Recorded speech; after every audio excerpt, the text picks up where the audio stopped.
ఏపీలో హాట్ సీట్లలో మచిలీపట్నం ఒకటి. వైసీపీ మార్క్ రాజకీయ విమర్శలతో కొడాలి నానితో పాటు పేర్ని నాని కూడా హైలైట్ అయ్యారు. ఇప్పుడు ఆయన వైదొలిగి ఆయన కుమారుడికి సీట్ ఇప్పించుకున్నారు. టీడీపీ తరపున మాజీ మంత్రి కొల్లు రవీంద్రనే పోటీ చేస్తున్నారు. పోటీ హోరాహోరీగా ఉన్నా జనసేనతో పొత్తు మాత్రం టీడీపీకి అడ్వాంటేజ్ గా మారింది. మరి ఇక్కడ ఎవరు గెలుస్తారన్నది ఆసక్తికరంగా మారింది. ప్రస్తుతం మచిలీపట్నం అసెంబ్లీ నియోజకవర్గం నుంచి వైసీపీ తరపున పేర్ని నాని ఎమ్మెల్యేగా వ్యవహరిస్తున్నారు. గత ఎన్నికల్లో మాజీ మంత్రి కొల్లు రవీంద్రపై పోటీ చేసి విజయం సాధించారు. దాదాపుగా 3 ఏళ్లు మంత్రిగా పనిచేసిన పేర్ని నాని సీఎం జగన్ కు అత్యంత సన్నిహితుల్లో ఒకరిగా చెబుతుంటారు. కానీ ఆయన పదవి ఆ పేరుతో నిలబడలేదు. చంద్రబాబు నివాసంపై దాడితో పాటు నానిని మించి చంద్రబాబు, రఘురామలపై బూతులు తిట్టిన జోగి రమేష్ ప్రతిభను మెచ్చి మంత్రి పదవి ఆయనకే ఇచ్చారు. పేర్ని నానికి కుటుంబపరమైన సమస్యల కారణంగా కుమారుడిని రాజకీయ వారసుడిగా ప్రకటించాలన్న ఒత్తిడి ఉంది. ఆయనను ఎమ్మెల్యేగా నిలబెట్టి గెలిపించాల్సిన అవసరం పడింది. మంత్రిగా ఉన్నప్పటి నుంచి నియోజకవర్గంలో కుమారుడు పేర్ని కిట్టునే అధికారం చెలాయించారు. వచ్చే ఎన్నికల్లో వారసులకు టికెట్లు ఇచ్చేది లేదని అంతకుముందే సీఎం జగన్ చెప్పినా నాని మాత్రం తన పంతాన్ని నెగ్గించుకున్నారు. పేర్ని కిట్టును గెలిపించుకునేందుకు పేర్ని నాని ఇప్పుడు పరుగులు పెడుతున్నారు. ఇక టీడీపీ నుంచి మాజీ మంత్రి కొల్లు రవీంద్ర పోటీ చేస్తున్నారు. పేర్ని నానిపై, పేర్ని కిట్టు వ్యవహారాలపై ప్రభుత్వంపై వ్యతిరేకత బలంగా ఉందనే భావనతో ఉన్న టీడీపీ ఈసారి బందరు సీటు ఖచ్చితంగా తమదేననే ధీమాతో ఉంది.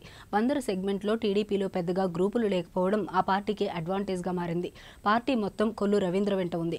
గత ఎన్నికల్లో జనసేన కాపు సామాజిక వర్గ ఓట్లను చీల్చటం వల్లే రవీంద్ర ఓడిపోయారనే భావనలో ఉంది తెలుగుదేశం పార్టీ. ఈసారి పొత్తు ఉండటంతో ఇక తిరుగు ఉండదని అనుకుంటున్నారు. కొల్లు రవీంద్ర సౌమ్యుడు. 5 ఏళ్లు మంత్రిగా ఉన్న ఆయన ఏ ఒక్క ఇతర పార్టీ కార్యకర్త జోలికి వెళ్లలేదు. కానీ వైసీపీ అధికారంలోకి రాగానే అసలు స్పేసే లేని ఓ హత్య కేసులో ఆయనను ఇరికించింది. హత్య కేసులో నిందితుల్ని పట్టుకున్న తర్వాత పోలీసులే నిందితుల ఫోన్ నుంచి కొల్లు రవీంద్రకు ఫోన్ చేయించి ఆ ఫోన్ కాల్ సాక్ష్యంగా రవీంద్రపై కేసు పెట్టారు. ఆయనపై తప్పుడు ప్రచారం చేశారు. రవీంద్రపై ఇలాంటి దాడి చేయడంతో ప్రజల్లో ఆయనపై సానుభూతి పెరిగింది. తన మంచితనం, చేతగానితనం కాకూడదన్న ఉద్దేశంతో కొల్లు రవీంద్ర ఇప్పుడు మాస్ లీడర్ అవతారం ఎత్తారు.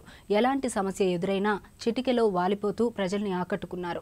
చంద్రబాబుకు సైతం అత్యంత సన్నిహితుడిగా గుర్తింపు తెచ్చుకున్న రవీంద్ర పార్టీలోనూ బీసీ ఫెడరేషన్ బాధ్యతలను చూస్తున్నారు. మత్స్యకార సామాజిక వర్గానికి చెందిన కొల్లు రవీంద్రకు ఆ వర్గం ఓట్లు అదనపు బలం. మాజీ మంత్రి పేర్ని నాని సమయం సందర్భం లేకుండా జనసేనాని పవన్ కళ్యాణ్ ని టార్గెట్ చేయడం ఆ సామాజిక వర్గంలో విస్తృత చర్చకు దారితీస్తోంది. ఇది ఎవరికి ప్లస్సో ఎవరికి మైనస్ గా మారుతోందోననే విశ్లేషణలు ఎక్కువగా జరుగుతున్నాయి.